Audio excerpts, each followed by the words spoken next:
Bismillahirrahmanirrahim.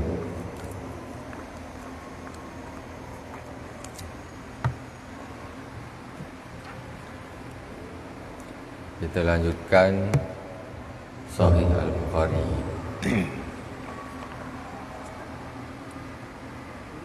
Bismillahirrahmanirrahim. Wa bi sanadil muttasil ila al-Imam Al-Bukhari rahimahullah ta'ala wa nafa'ana Allah bi ulumi fi dharain amin. Qala babus salati ila al-harbah. Wa bi lakal hadatsana Musaddadun qala hadatsana Yahya an Ubaidillah akhbarani Nafin an Abdullah anna Nabiy sallallahu alaihi wasallam kana yurkazu lahu al-harbah wa yusalliya ilaiha. Rasulullah sallallahu alaihi wasallam, ini babnya bab sutrah kemarin, salat pembatas salat. Rasulullah sallallahu alaihi wasallam pernah menancapkan al-harbah. Harbah ini berarti alatan untuk perang, peralatan perang. Insyaallah alatan untuk perang ditancapkan di depannya. Kemudian Rasulullah SAW, Allahu Akbar, di depannya ini ada satu alat perang yang ditancapkan di depan Rasulullah. Nah itu, salatnya di mana ya? Di tanah lapang lah mestinya, karena waktu itu ditancapkan. Nah, mungkin posisi sedang di dalam medan perang.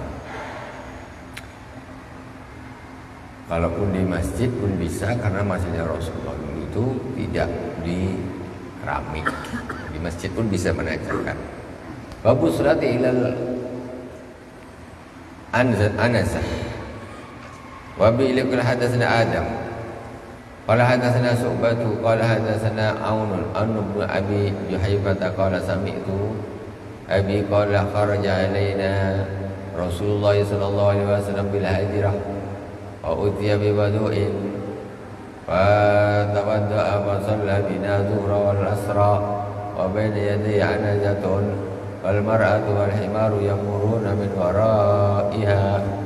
Rasulullah SAW keluar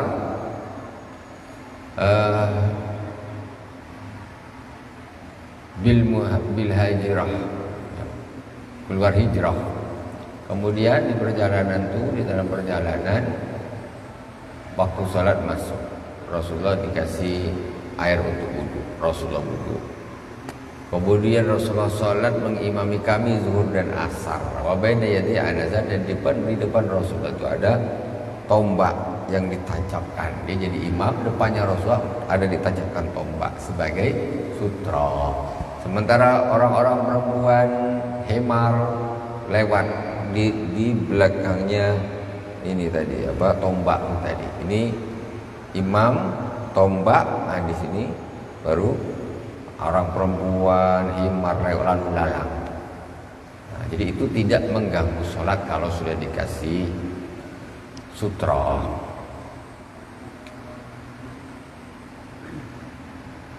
Bismillahirrahmanirrahim.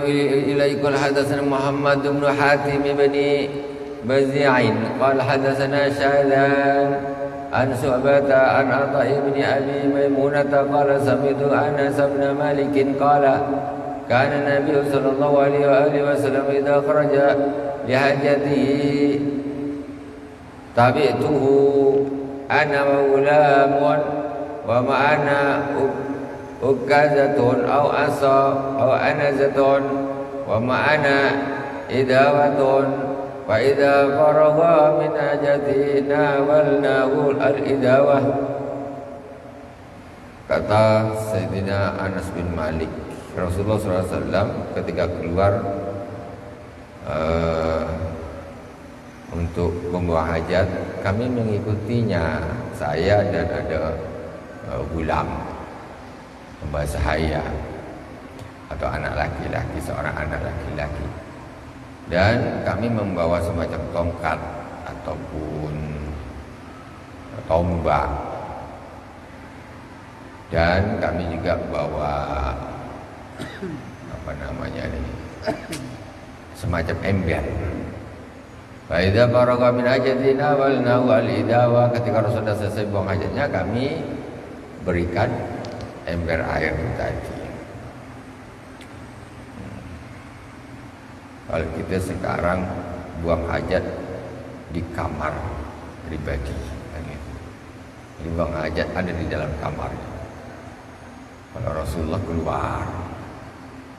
Wa bihi qala babu sutrati bi Makkah wa ghairiha wa bihi qala hadatsana Sulaiman bin Harbin wa hadatsana Subatu an al-Hakam an Abi Juwaybah qala kharaja Rasulullah sallallahu alaihi wasallam bil hijrati fa shalla bil Batha al-Zuhra wal Asra rak'atain wa nasaba baina yadayhi anazatan wa tawadda fa jalan nasu yatamassahuna bi wudu'ih. Rasulullah sallallahu alaihi wasallam keluar hijrah, kemudian sholat di Batha, sholat zuhur dan asar 2 rakaat, dan beliau menancapkan di depannya tombak, dan Rasulullah SAW wudu. Faja'alan nasu yatamassahuna bi wudu'ihi, kemudian orang-orang mengusap-usapkan yatamassahuna bi wudu'ihi. Wadu itu air untuk wudu, mengusap-usapkan air wudunya Rasulullah.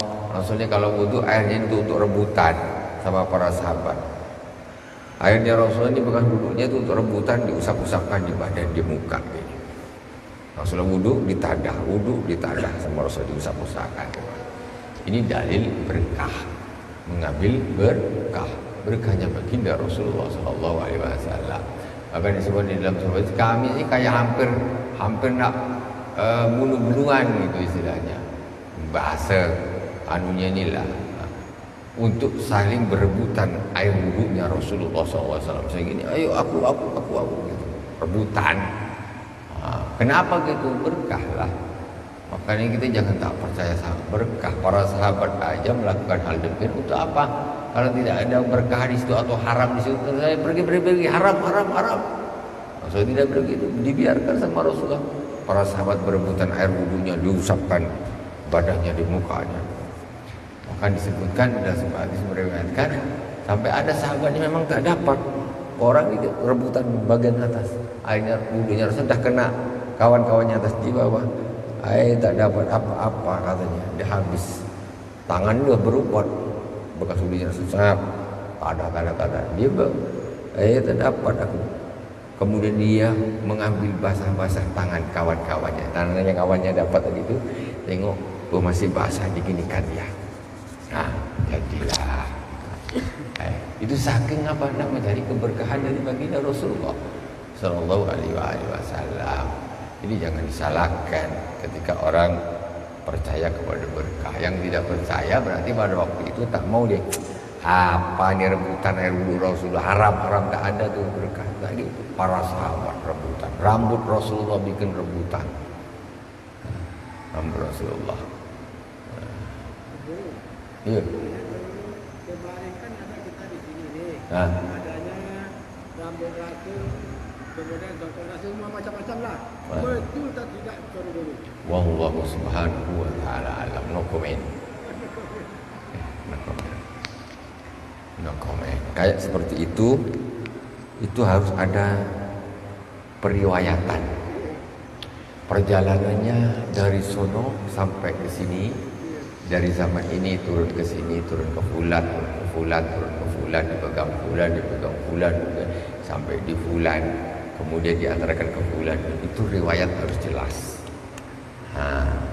Riwayat harus jelas, tuh bisa sampai di sini. Mana perjalanannya dari siapa, terus sampai ke baginda Rasulullah Sallallahu Alaihi Wasallam. Dia harus bisa dipertanggungjawabkan.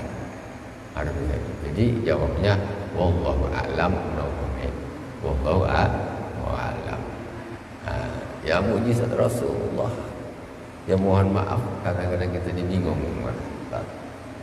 Karena yang seperti itu banyak ditemukan di sana dan lain-lain. Dan itu adalah hal yang sangat berharga gitu. Ini yang berurusan dengan manusia termulia di dunia dan di akhirat. Barang itu kan sangat berharga, tentu harus dijaga dengan baik. Ya apa tidak? Kira-kira bendera merah putih Indonesia itu dibawa ke balai boleh tak? Yang waktu proklamasi itu dibawa ke balai. Umpamanya lah, umpamanya. Ini tak, dipegang aja tak boleh. Bendera merah putih Indonesia waktu tahun 1700, aku itu 1940.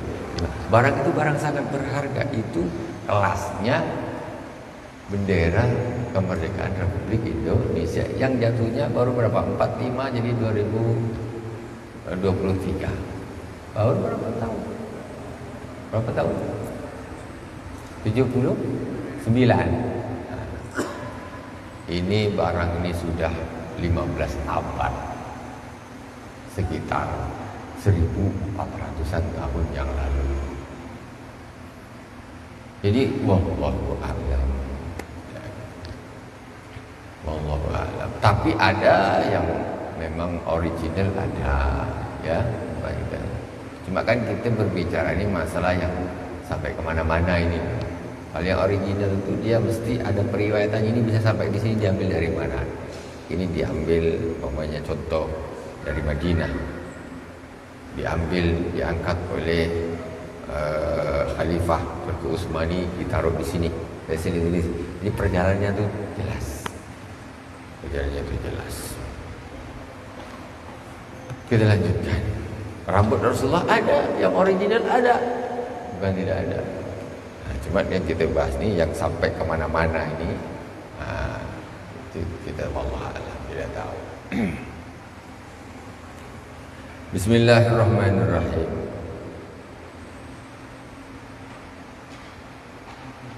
Babus salat, sampai di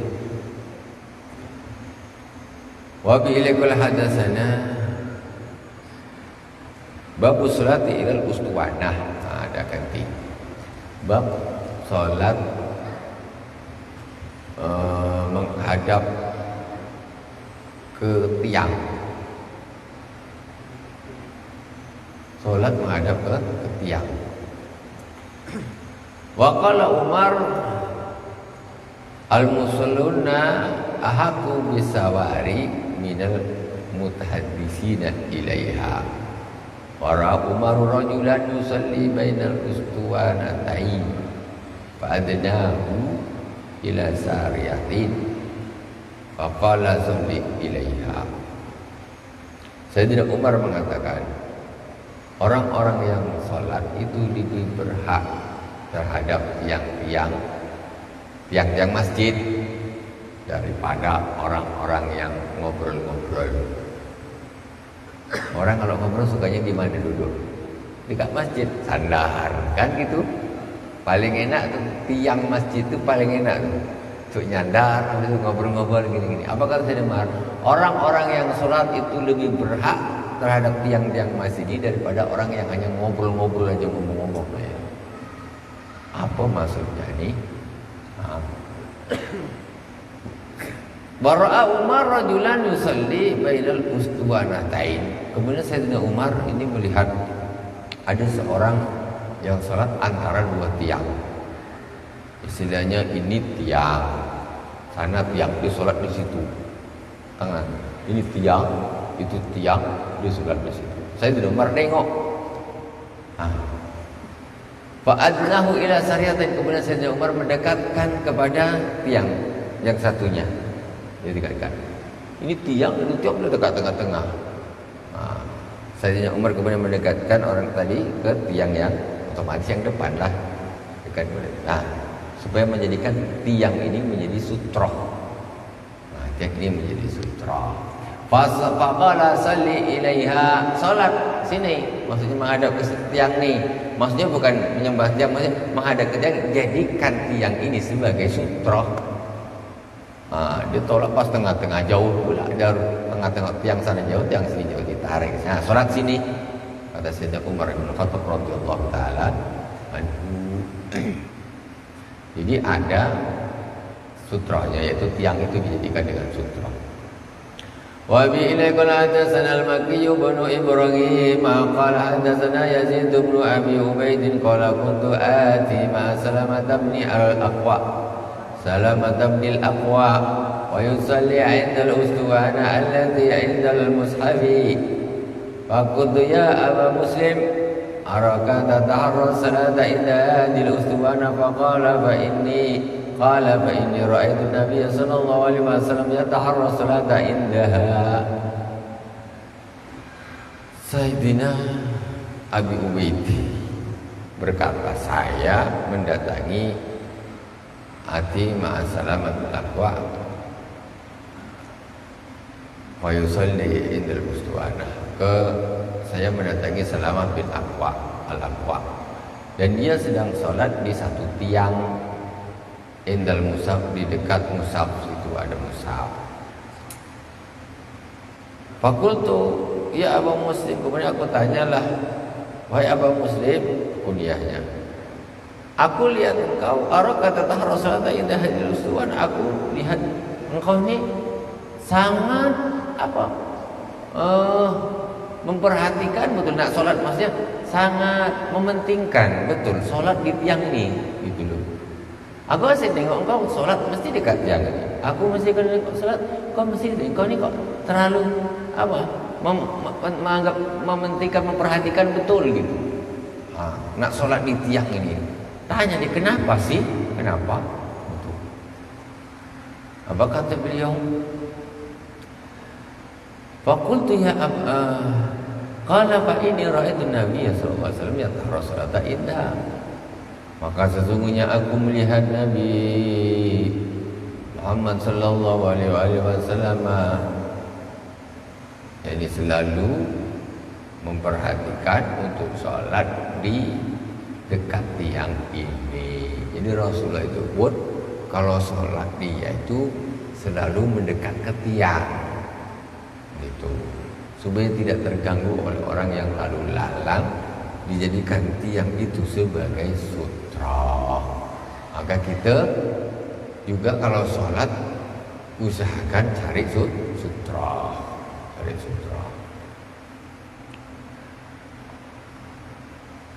Bismillahirrahmanirrahim. Cuma kalau kita sekarang ini itulah sejadah kita ini sudah berbukan jadi sutra. Yang bisa dianggap sutra, garis-garis ini bisa dianggap menjadi sutra. Jadi ketika orang berdiri di situ tidak boleh orang lewat di antara garis saf, tidak boleh. Ini dianggap sutra. Tapi walaupun bagaimanapun kalau yang afdal ya tetap ya tembok atau tiang itu otomatis yang paling afdal. Ya setidaknya tentu karena di masjid kita sekarang sudah ada garisnya semuanya, kebanyakan masjid lah. Kebanyakan masjid, dan ini garis ini bisa dianggap, insya Allah bisa dianggap sebagai sutra pembatas. Karena orang tahu, oh ini tempat sujudnya, ini tempat sujud, ini garisnya, ini tempat sujud, ini garisnya. Macam persejadah. Dan di zaman Rasulullah nggak ada sejadah-sejadah yang seperti itu. Tapi kita pun tidak akan bisa mengatakan itu cukup atau afdal, tidak bisa. Ya tetap ya semacam tongkat atau apa yang tegak itulah yang lebih afdal dan lebih utama, karena itulah yang dilakukan Rasulullah sampai tiang itu menjadi sutra. Dan Rasulullah selalu sholat, dia sangat memperhatikan selalu di tiang-tiang tadi. Wabi ili qala hadatsana Qabisah qala hadatsana Sufyan an Amr bin Amir an Anas radhiyallahu ta'ala anhu qala laqad ra'aitu kibara ashabin nabi sallallahu alaihi wasallam yabtadiruna sawari'a idal maghrib. Kata al-Imam Sayyidina Imam Anas, beliau berkata, sungguh aku telah melihat sahabat-sahabat yang besar-besar, sahabat-sahabat Nabi yang besar-besar, mereka cepat-cepat menuju ke tiang ketika maghrib. Jadi ini di dalam hadis yang lain disebutkan, begitu azan selesai, para sahabat ini cepat-cepat menuju ke tiang sholat Allahu Akbar, azan maghrib. Azan ini dijadikan menjadi dalilnya sholat qobliyah maghrib. Begitu azan selesai, cepat-cepat para sahabat min kibar sahabat, sahabat yang besar-besar cepat-cepat menuju ke tiang-tiang. Apaan sih dijadikan tiang sebenarnya sutra? Yang tadi dulu cepat-cepat. Karena waktu maghrib ini kan cepat pendek. Begitu azan cepat-cepat ke tiang, Allahu Akbar, sholat 2 rakaat yang khafifatain, yang ringan. Maksudnya yang apa? Yang ringan, tidak panjang-panjang. Ini makanya ada ini dijadikan ulama yang mengatakan apa sholat disunahkan juga sholat qobliyah maghrib. Nah, itu ada sholat qobliyah maghrib. Siapa bilang tidak ada? Wazada su'batun, dan ada hadisnya. Wazada su'batun an Amrin an Anas hatta yakhrujan Nabi sallallahu alaihi wasallam, sampai Rasulullah keluar ke masjid, dari rumahnya keluar ke masjid maghrib, waktu maghrib. Tuh, Rasul masuk ke masjid qomar. Bab salati baina sawari bi ghairi jama'atin, bab salat di antara tiang-tiang di luar jamaah, jadi tidak berjamaah. Wabila qala hadatsana Musa bin Ismail qala hadatsana Juwairiyatu an-Nabi'in an Ibni Umar radhiyallahu ta'ala anhuma qala dakhala an-nabiy sallallahu alaihi wasallam al-baita wa Usamah bin Zaid wa Utsman bin Talhah wa Bilal wa thumma kharaja kuntu awwalan nasi dakhala ala azrihi wa sa'altu Bilalan aina shalla qala bainal amudain al-muqaddamain. Ini hadis Rasulullah SAW masuk Al-Bait. Ini kayaknya Ka'bah, Al-Bait rumah itu Baitullah. Usamah bin Zaid, Utsman, Talha dan Bilal. Wa Bilal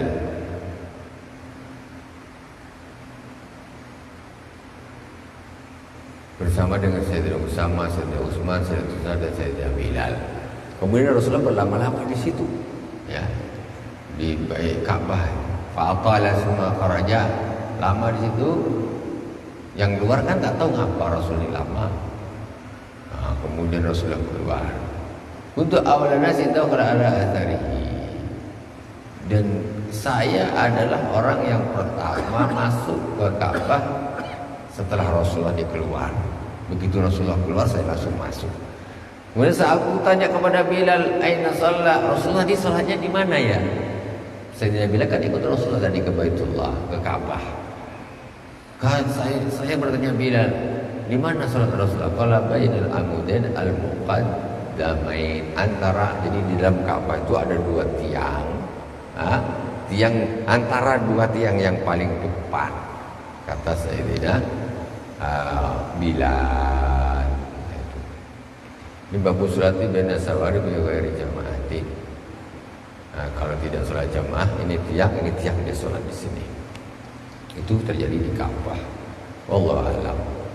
Bait Sayyidina Al-Ka'bah. Wa bi ilai qala hadatsana Abdullah bin Yusuf qala akhbarana Malik an-Nafi' an Abdullah bin Umar anna Rasulullah sallallahu alaihi wasallam hawala al-Ka'bah, betul. Masuk ke Ka'bah, wa Usamah bin Zaid wa Bilal wa Utsman wa Talha. Jadi ini hadis yang lain.